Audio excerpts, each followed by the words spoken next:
வணக்கம். நம்ம சேனலுக்கு தொடர்ந்து ஆதரவளித்துக் கொண்டு இருக்கும் நல்ல உள்ளங்களுக்கு நன்றி. தொடர்ச்சியாக ஆதரவு கொடுங்க. பழனிசாமி வீட்டில் தினகரனுக்கு விருந்து, தினகரன் வீட்டில் பழனிசாமிக்கு விருந்து எப்போது?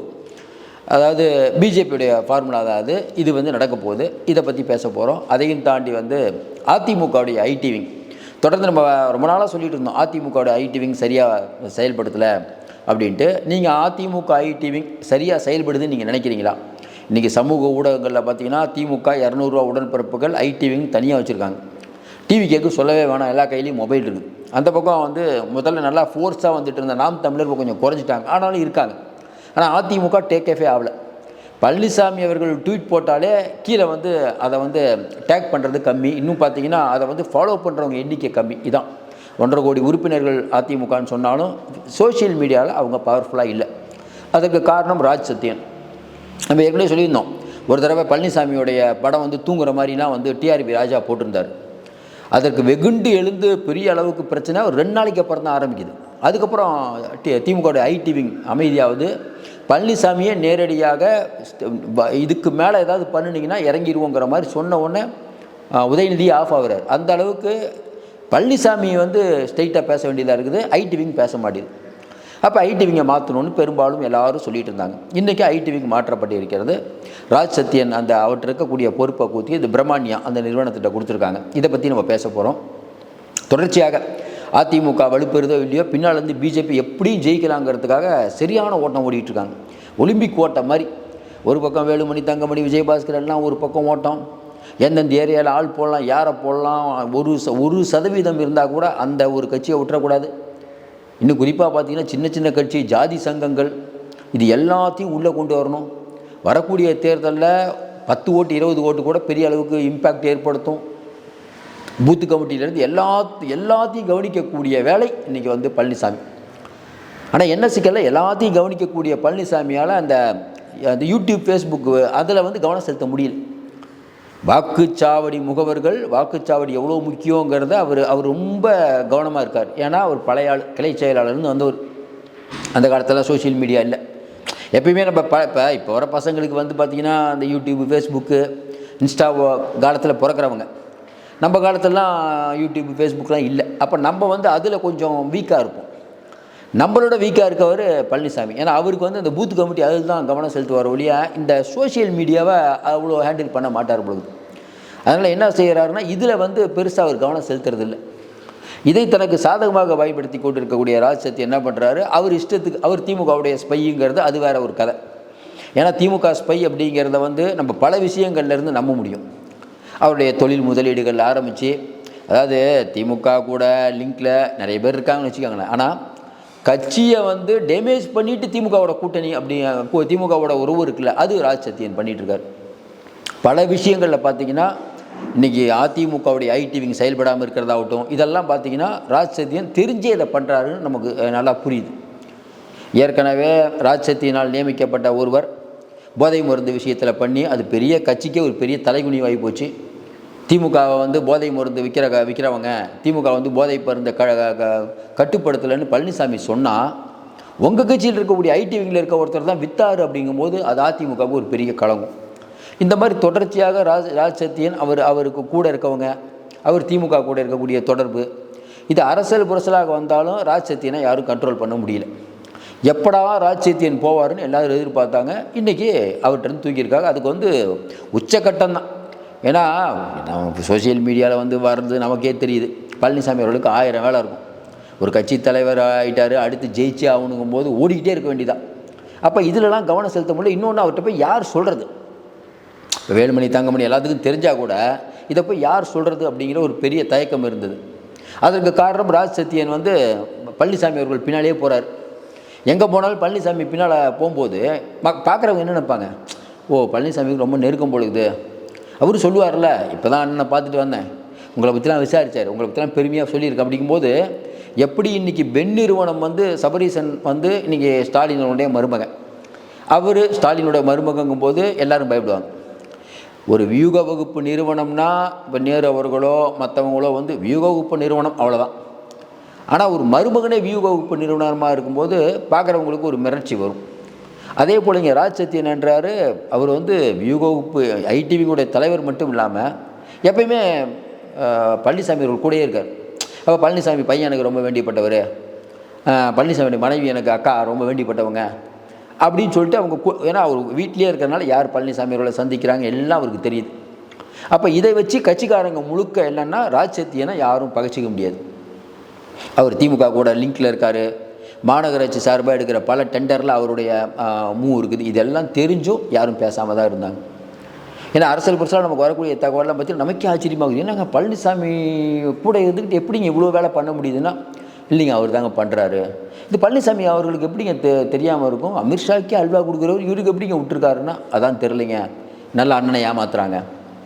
அப்படியே இருக்கும்போது இன்றைக்கி ஒரு முடிவு கட்டிட்டாங்க. இப்போ பிரமாண்யா நிறுவனத்துக்கு கொடுக்கப்பட்டிருக்கிறது ஐடி உடைய இதுவான். இன்றைக்கி அதிமுக வரக்கூடிய தேர்தல் வாழ்வா சாவா பிரச்சனை, எப்படி உழைக்கணும்? ஒரு பக்கம் சிவி சண்முகம், வேலுமணி, தங்கமணி இவங்கெல்லாம் பண பிரச்சனையாகட்டும், வேட்பாளர் பிரச்சனையாகட்டும் இதை தான் பார்ப்பாங்க. இன்றைக்கி திமுக ஐடிவிங் ஒரு நெரேட்டிவை செட் பண்ணுறதுனா அதை உடைக்கக்கூடிய வேலையில் அதிமுக ஐடிவிங் பண்ணணும். குறைஞ்சபட்சம் எடப்பாடி பழனிசாமி 2000 ரூபா கொடுக்குறாரு, எல்லாருக்கும் ஃப்ரீ. இதை பெரிய அளவுக்கு சமூக ஊடகங்கள் எடுத்துகிட்டு போயிருக்க முடியும், ஆனால் அதை பண்ணல. பேசும் பொருள் ஆக்க வேண்டிய பிரச்சனையை பேசும் பொருள் ஆக்கிறதே இல்லை. திமுக பழனிசாமிக்கு ஒரு டஃப் கொடுத்தாங்கன்னா அது எதிர்த்து அடிக்கக்கூடிய நிலைமையில் இவங்க இல்லை. ஐடிவிங் அவ்வளோ சோர்ந்து போயிருது. நீங்கள் பார்த்தீங்கன்னா தெரியும், யூடியூப் ஃபேஸ்புக்கில் பார்த்தீங்கன்னா திமுகவுடைய நிலைவத்தவர்கள் நிறைய பேர் இருப்பாங்க. டிவிக்கே கூட பேச ஆள் வந்துட்டாங்க, ஆனால் அதிமுக தடுமாறுது, பேச ஆள் இல்லை. இப்படிப்பட்ட சூழ்நிலை தான் இன்றைக்கி ஒரு மாற்றம் வந்திருக்குது.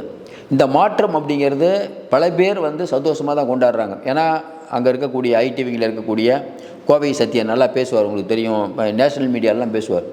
அவருக்கும் ராஜ் சத்தியனுக்கும் சண்டை. ராஜ் சத்தியன் என்ன பண்ணுறாருன்னா பழனிசாமிக்கே தான் ஐடியா சொல்கிறாரு, இவரை கேட்காம பழனிசாமி எதுவும் பண்ணல அப்படிங்கிற ஒரு தோற்றத்தை இன்றைக்கி பெருமளவுக்கு அதிமுகவினர் பற்றியில் ஏற்படுத்திட்டார். அப்போ அதிமுகவில் இருக்கவங்க யாரும் இவரை எதிர்த்து பேச முடியாது.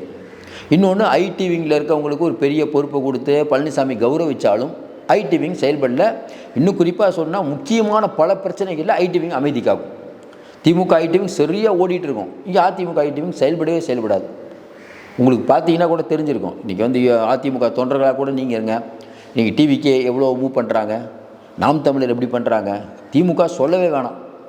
பிஜேபி அண்ணாமலைக்குன்னு ஒரு வார் ரூமு, இப்படி பல விஷயங்கள் பண்ணிகிட்டு இருக்காங்க. ஆனால் அதிமுக 1.5 கோடி தொண்டர்கள் இருக்கக்கூடிய கட்சிங்கிறோம். ஆனால் 1.5 கோடி தொண்டர்கள் இருக்கக்கூடிய கட்சியில் ஐடிவிங் இவ்வளோ வீக்காக இருந்தால் எப்படி நீங்கள் தேர்தல் அணுகுவீங்க? அப்போ பிரமாண்யா நிறுவனத்தில் கொடுத்துருக்காங்க. பிரமாண்யா நிறுவனத்தை பற்றியும் நமக்கு ஒரு பெரிய ஒரு நல்ல விஷயம் எனக்கு தெரியல. ஏன்னா பிரமாண்யா நிறுவனம் வந்தது, அவங்க கூட பெருசாக செயல்படுற மாதிரிலாம் ஒன்றும் தெரியல. ஏன் அதிமுகவில் இந்த ஐடிவிங்கில் இவ்வளோ ஸ்லோவாக இருக்காங்க நமக்கே யோசிப்போம். ஏன் இவ்வளோ கோட்டை விட்டுட்ருக்காங்க? ஆனால் நம்ம இன்னொன்று சொன்னோம், கோட்டை விட்டாலும் பிஜேபி உள்ளே வந்துருச்சுல்ல, பிஜேபி பல வேலைகளை பண்ணும். ஏன்னா இந்த ஐடிவிங்க அது குறிப்பாக யூடியூப் ஃபேஸ்புக்கெல்லாம் எப்படி பண்ணணுங்கிறது பிஜேபிக்கு தெரியும். முதல்ல இந்த டிஜிட்டல் மார்க்கெட்டிங்கை ஃபேமஸ் படுத்துனது ஐயா நம்ம மோடி அவர்கள் தான். அவர் தான் முதல்ல பிரசாந்த் கிஷோர்லாம் கூட்டு வந்தது, இந்த ரோட் ஷோ அறிமுகப்படுத்துறது, இந்த மாதிரி பல வேலைகளை இந்த டிஜிட்டலை நல்லா கையாண்டார் அவர். அப்போ அவங்க வரும்போது இனிமேல் சொல்லுவாங்கள்ல டிஜிட்டலை பெரிய அளவுக்கு ஆக்கணும். அப்போ இனிமேல் அதிமுக இந்த டிஜிட்டலில் வேகமாக இருக்கும் நம்ம நம்பலாம். எல்லாத்தையும் தாண்டி ஃபேஸ்புக்கு, யூடியூப்பு இதெல்லாம் யாருது? இப்போ எடப்பாடி சொன்னால் கேட்காது, ஸ்டாலின் சொன்னால் யூடியூப் கேட்காது, அதே இந்திய அரசாங்கம் சொன்னால். அப்போ இந்திய அரசாங்கம் சொல்லுமான்னா அப்புறம் தேர்தலில் ஜெயிக்கணும்னா பிஜேபி எதையும் வேணாலும் பண்ணும். யூடியூப்பு ஃபேஸ்புக்கு பாருங்கப்பா, நம்ம வீடியோ மட்டும்தான் வரணும், அதிமுக பிஜேபி வீடியோ மட்டும் நிறையா காட்டுங்க, திமுக வீடியோலாம் காட்டவே காட்டாதீங்கன்னா அவ்வளோதான்.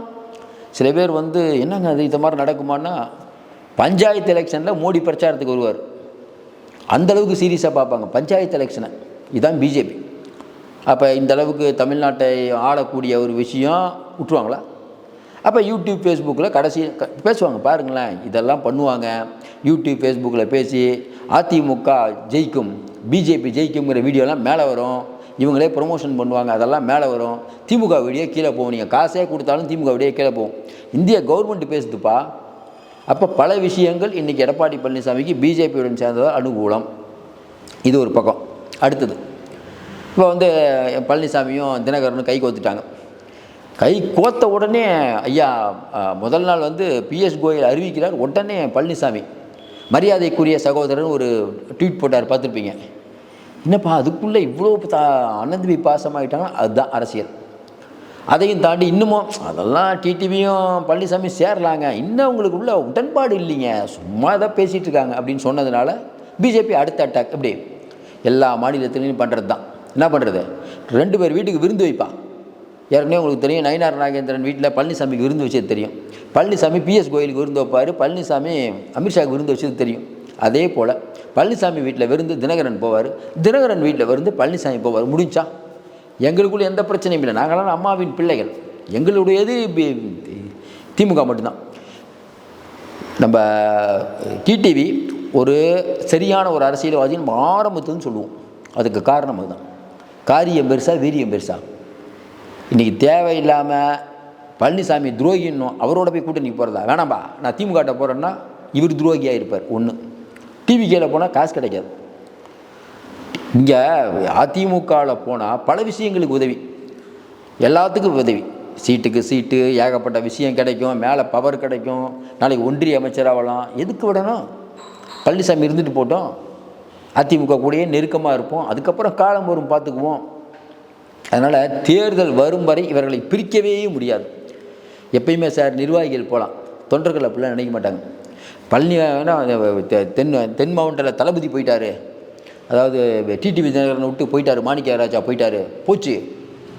டிடிவி தினகரனே கோயில்பட்டியில் எப்படி தோத்தார் சார்? இன்றைக்கி நீங்கள் எவ்வளோ தான் ஒரு பவரான ஒரு ஆளாக இருந்தாலும் மக்கள் பார்ப்பாங்க, இன்றைக்கி திமுக வீட்டுக்கு அனுப்பணும், அது யாரால் முடியும்? அப்போ கடம்பூர் ராஜுக்கு போடுறாங்க ஓட்டு. இவர் நம்ம டிடிவி மேலே பிடிக்காதெல்லாம் இல்லை, பிடிக்கும், பட் இல்லைங்க கடம்பூர் ராஜ் தான் போடுவோம், ஏன்னா அதிமுக தான் நமக்கு. அப்போ இன்றைக்கி அதிமுகவும் டிடிவியும் சேர்ந்த உடனே தென் மாவட்டத்தில், டெல்டா மாவட்டத்தில் ஒரு பெரிய எழுச்சி. இதோட சசிகலா அம்மா வந்து பிரச்சாரம் பண்ணால் முடிஞ்சு கதை. ஓபிஎஸ் திமுக பேசிகிட்டு இருக்காரு, வேறு என்ன பண்ணுறது? நம்ம ஏற்கனவே சொன்னோமா ஓபிஎஸ் தனி மரமாவார்னு. அப்போ கூட நிறைய பேர் என்னங்க ஓபிஎஸ் அம்மாவால் அடையாளம் காட்டப்பட்டவர், இல்லைங்க அம்மாவால் சார், அதெல்லாம் ஒரு காலத்தில் நீங்கள் சூப்பர் ஸ்டார் சார், இன்றைக்கி என்ன நம்ம சார் அது பார்க்கணும். ஒரு காலத்தில்னா அதுவும் வேலைக்காகாது. ஒரு காலத்தில் இருந்தாங்க கமலஹாசன் இருந்தார், இன்றைக்கி வந்துட்டாங்க அஜித் விஜய், அதுக்கப்புறம் இன்னொருத்தரெலாம் வந்துட்டாங்க. காலம் மாறிக்கிட்டே இருக்குது சார். இதில் போயிட்டு அந்த காலத்தில் சூப்பர் ஸ்டார் ரைட்டுங்க, அந்த காலத்தில் சூப்பர் ஸ்டார், இன்றைக்கி கதை இதான் மேட்ரு.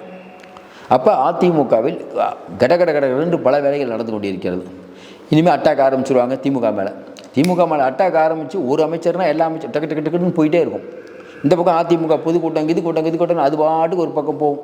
கூட்டணிக்கு ஆள் சேர்க்கிற படலம், திமுகவை மிரட்டுகிற படலம், டிவிகேவை என்ன பண்ணணுங்கிறது அவருக்கு தெரியும், அமித்ஷாவுக்கு தெரியாதா? இந்தியாவையே கட்டியாடுற அமித்ஷாவுக்கு டிவிகேவை அடுத்து நம்ம என்ன பண்ணலாம்? விசில் சென்னை கொடுத்ததுலேயும் ஒரு உள்நோக்கம் தான். எல்லாத்துலேயும் ஈஸியாக வந்து விஜய் ஜெயிக்க வைக்குமா அமித்ஷா இருக்கார். விஜய்க்கு தொல்லலாம் கொடுப்பாங்க. அவங்க என்ன யோசிக்கிறாங்க, விஜய் நின்று சிறுபான்மை ஓட்டுகளை பிரிப்பார், நம்ம ஜெயிச்சிடலாம், நான் ஒரு கணக்கு போட்டுட்ருக்காங்க. திமுக என்ன நினைக்குது, விஜய் நிற்கிறது நல்லது தான், திமுகவோட எதிர்ப்பு ஓட்டை வாங்கிட்டோம், நம்ம ஜெயிச்சிடலாம். பிஜேபிக்கு போகிற ஓட்டை அவர் வாங்குவார், அவர் பாதி விஜய் நமக்கு என்ன எதிர்ப்பு ஓட்டை பிஜேபியும் விஜய் பிரித்தா நம்ம ஜெயிச்சிடலாம்னு அவர் ஒரு கணக்கு சார், எல்லோரும் ஒரு கணக்கு போட்டுட்ருக்காங்க. மக்கள் என்ன கணக்கு போடுறாங்கிறது காலம் தான் முடிவு செய்ய வேண்டும். ஏற்கனவே சொன்ன மாதிரி இவங்க எல்லாம் ஒரு இப்போ தமிழ்நாட்டில் யாராவது கண்டிப்பாக இவர் தான் ஜெயிப்பார்னு சொல்ல முடியுதா? ஒன்றும் புரியல. அது காரணம் வேறு விஜய். என்னங்க யார் எந்த ஓட்டை பிரிக்க போகிறாருன்னே தெரில. அவர் ஓட்டு இவர் ஓட்டு எல்லா ஓட்டையும் பிரிக்கிறார். அடுத்து என்ன பண்ண போகிறாருன்னு தெரியல. 2 மாதத்துக்குள்ள தமிழ்நாட்டில் பல மாற்றங்கள் நிகழும். கடைசி நேரம் வரைக்கும் நம்ம இந்த தேர்தல் வந்து ரொம்ப வித்தியாசமான தேர்தல். கடைசி ஒரு 10 நாளுக்கு முன்னால் தான் சார் யூகிக்க முடியும். இப்போ எதுவுமே சொல்ல முடியாது என்னை பொறுத்த வரைக்கும். சும்மா நம்ம ஒரு ஆறுதலுக்கு சொல்லிக்கலாம், விஜய் ஜெயிப்பார், ஸ்டாலின் ஜெயிப்பார், எடப்பாடி ஜெயிப்பார்னு. ஆனால் மக்கள் வந்து இன்னும் சரியான அந்த இன்னும் யாருக்கு இடையிலான போட்டிங்கிறதே இன்னும் சரியாக செட் ஆகலன்னு தான் நான் நினைக்கிறேன். டிவிகே டிஎம்கே போட்டியா இல்லை உண்மையிலேயே திமுக போட்டியா? அது இன்னும் ஏன்னா அமைச்சர்கள் உள்ளே போகிறதுலேருந்து பல விஷயங்கள் இருக்குது. அதனால் இன்றைக்கி இருக்கக்கூடிய சூழ்நிலையில் அதிமுகவை பலப்படுத்தக்கூடிய வேலையில் இன்றைக்கி எடப்பாடி பழனிசாமி ஈடுபட்டுருக்காரு. தினகரன் இவங்களெல்லாம் ஒன்றாக வச்சு ஒரு விருந்து கொடுத்து அப்படி கொண்டு போகணுங்கிறதுல ரொம்ப தெளிவாக இருக்காங்க. இதில் இன்னொரு மேட்ரு, பழனிசாமி வந்து பிஜேபிக்கு 30 சீட்டு கொடுக்குறாருன்னு தினமலரில் ஒரு செய்தி. இதே தான் சொன்னாங்க, 60-70 சீட்டு தினமலர் போட்டிருந்தாங்க. நம்ம அப்பயும் சொன்னோம், இல்லைங்க எழுதி வச்சுக்கோங்க 30க்குள்ளே தான் சார் கொடுப்பார், அதுக்கு மேலே கொடுக்கறதுக்கு வாய்ப்பில்லை. 30 வருஷத்து எப்படி நீங்கள் ஆட்சியை பிடிப்பீங்க? பழனிசாமி ஒரு வேளை வந்து மெஜாரிட்டி ஆகிட்டா என்ன பண்ணுவீங்க? பழனிசாமி மெஜாரிட்டி ஆகக்கூடாதுன்னு பிஜேபி நினைக்குது. பிஜேபி வந்து இப்படி நினைக்குதுங்கிறது பழனிசாமிக்கு தெரியும். நம்ம எப்படி மெஜாரிட்டி ஆகிடும்னு அவர் நினைக்கிறார். அதனால் யார் ஜெயிக்க போகிறாரு தெரியல. ஒவ்வொருத்தரும் ஒரு நிலைமையில் இருக்காங்க. நடுநிலையாக பேசுகிறதுனா இன்றைக்கி இருக்கக்கூடிய சூழ்நிலை யார் ஜெயிப்பான்னு இப்போதைக்கு முடிவாகாது. ஆனால் விஜய் பெரிய அளவுக்கான ஓட்டை பிரிக்கிறாருங்கிறது நிச்சயம்.